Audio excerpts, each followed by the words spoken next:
Tawassul dengan meminta doa kepada orang mati tidak diperbolehkan. Bahkan perbuatan ini termasuk syirkun akbar, syirik yang besar, karena mayit tidak mampu berdoa seperti ketika ia masih hidup. Ada satu buku, ini buku sangat bagus sekali, sangat saya rekomendasikan untuk para pelajar muslim yang bisa mengakses kitab berbahasa Arab. Ini buku masyhur sebetulnya, cuma barangkali ada yang belum tahu ya. Mafahim Yajib an Tusahhah, karangan As-Sayyid Muhammad Ibn Alawi Al-Maliki. Sayyid Muhammad Ibn Alawi Al-Maliki.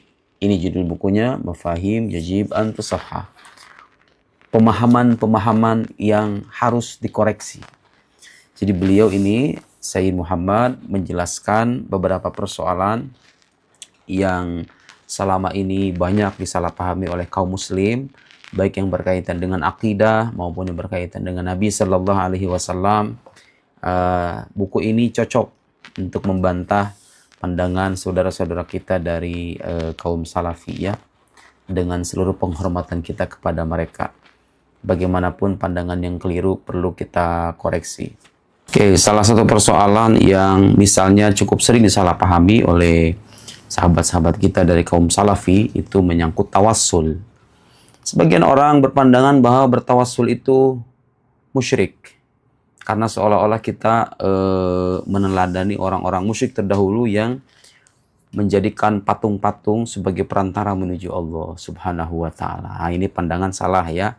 Jadi kaum muslim, khususnya warga NU, biasanya bertawassul itu sebetulnya tidak ada di antara mereka yang menyembah sesuatu selain Allah, itu nggak ada. Anda boleh tanya kepada siapapun warga NU atau selain NU yang bertawassul. Tawassul itu artinya menjadikan sesuatu sebagai perantara menuju Allah Subhanahu wa Ta'ala. Nah, bagi sebagian orang menjadikan sesuatu sebagai perantara itu nggak boleh, bahkan menjatuhkan kita kepada kemusyrikan. Nah, biasanya yang mereka jadikan alasan itu adalah kebiasaan orang-orang musyrik terdahulu menjadikan patung-patung sebagai perantara juga menuju Allah Subhanahu wa Ta'ala. Tapi ini dua logika yang berbeda sebetulnya. Yang perlu kita tahu adalah orang-orang musyrik terdahulu itu menjadikan patung-patung sebagai perantara dan mereka menyembahnya. Mereka mempertuhan patung-patung itu sendiri. Jadi nggak cuma dijadikan sebagai perantara, tapi juga disembah.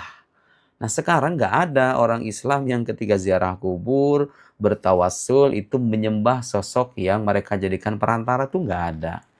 Nah, sekarang ini perlu kita koreksi ya, supaya tidak ada salah paham. Bahwa menjadikan sesuatu sebagai perantara itu hukumnya boleh dalam akidah Islam, selama yang kita jadikan tujuan adalah Allah Subhanahu wa Ta'ala. Orang bertawassul dengan Nabi.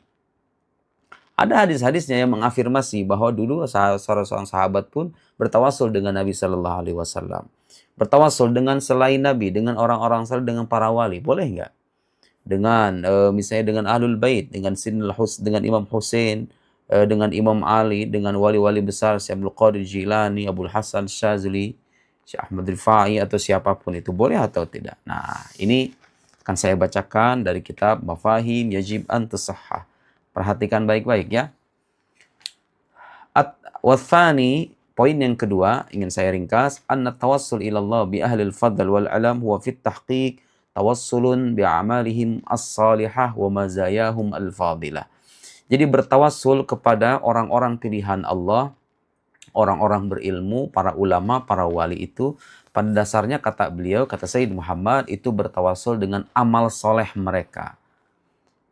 Idla yakunul fadil fadilan illa bi'amali, karena orang itu tidak disebut sebagai orang yang utama kecuali dengan amalannya, orang istimewa, orang saleh kecuali dengan kesalehannya. Fa idza qala al-qail, apabila seorang muslim berkata, Allahumma inni atawassalu ilaika bil alim al-fulani, Allah, ya Allah, aku bertawassul kepadamu dengan ulama fulan, Syekh Abdul Qadir Jilani misalnya, fa huwa bi'tibar ma qauma bihi minal alam. Kita bertawassul dengan ilmu dan kedudukan tinggi beliau di sisi Allah Subhanahu wa Ta'ala, karena beliau orang pilihan. Wa qad thabata fis sahihain, nah ada dalam hadis Sahih Bukhari dan Muslim, wa ghairihima, dan selain keduanya, anna Nabi sallallahu alaihi wasallam hakka anits thalatha alladzina intabaqat alaihimus sakhra anna kulla wahid minhum tawassala ila Allah bi a'zam amalin amilahu fartafa'atis sakhrah. Ada kisah 3 laki-laki. Ini kisah masyhur dalam kitab Sahih Bukhari dan Muslim. Masing-masing dari ketiga ini yang mereka terkurung dalam goa, kemudian terhalang oleh batu besar. Mereka itu bertawassul kepada Allah dengan masing-masing amal soleh mereka. Artinya praktek bertawassul itu bahkan ada dalam kitab Sahih Bukhari Muslim gitu. Falau kana tawassul bil a'malil fadilah ghair jaiz atau kana syirkan kama zam'ahu mutasyaddidun fi hadzal bab ka Ibn Abdus Salam wa man qala bi qawlihi min atba'ihi lam tahsul al ijabah minallahi lahum. Kalau seandainya bertawassul itu merupakan kemusyrikan, Allah nggak akan mengijabah doa mereka yang 3 orang itu, dan doa mereka diijabah dengan tawassul itu. Batu yang besar itu kemudian tersingkir dan mereka bisa keluar. Walasak kata Nabi an ingkar ma fa'alu ba'da hikayatihim anhu. Dan Nabi pun tidak mungkin diam. Kalau memang itu sebuah kemusyrikan, Nabi nggak mungkin diam. Yang ada Nabi menceritakan, wa bihadza ta'lam annama yuriduhul mani'un min tawassul bil anbiya was salaha minhu qouli ta'ala ma na'buduhum illa liqarribuna ila Allahi zulfa. Ini rekaman perkataan orang musyrik dalam Al-Qur'an. Al-Qur'an menarasikan perkataan orang musyrik. Mereka itu mengatakan, kami tidak menyembah patung-patung itu kecuali hanya untuk mendekatkan diri kepada Allah saja. Nah, sebagian orang muslim zaman sekarang yang mengkafirkan orang bertawassul biasanya berdalil dengan ayat ini. Bahwa kita ini kalau bertawassul seolah-olah meneladani orang musyrik yang menjadikan patung-patung sebagai perantara menuju Allah.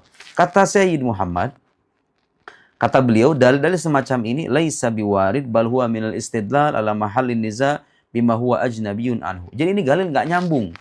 Dalil-dalil yang biasa digunakan untuk orang musyrik, yang relevan untuk orang musyrik digunakan untuk orang muslim itu nggak nyambung. Kenapa nggak nyambung? Karena kita ini nggak menyembah sesuatu yang dijadikan sebagai perantara itu. Nggak menyembah nabi, nggak menyembah wali, nggak menyembah amal soleh. Fa inna qaulahum, karena perkataan orang-orang musyrik, ma na'buduhum illa liqarribuna ilallahi zulfa. Kami tidak menyembah patung-patung itu kecuali agar mereka mendekatkan kami kepada Allah. Musarrih bi annahum abaduhum lidzalik. Itu bukti jelas bahwa orang-orang musyrik itu dilarang oleh Al-Quran berkata atau menjadikan patung-patung sebagai perantara karena mereka menyembahnya. Orang muslim gak ada yang nyembah kuburan, gak ada yang nyembah nabi, gak ada yang nyembah wali. Jadi gak relevan Anda menyamakan tawassulnya orang muslim dengan tawassulnya orang musyrik yang menyembah patung. Wal mutawassil bil alim, dan orang yang bertawassul dengan seorang ulama, mathalan lam ya'budhu, tidak menyembahnya. Bal alima anna lahu maziyah indallah, tapi karena orang muslim itu tahu bahwa orang alim atau seorang wali itu punya kekhususan di sisi Allah, bihamlihi al-alam fatawassala bihi lidzalik.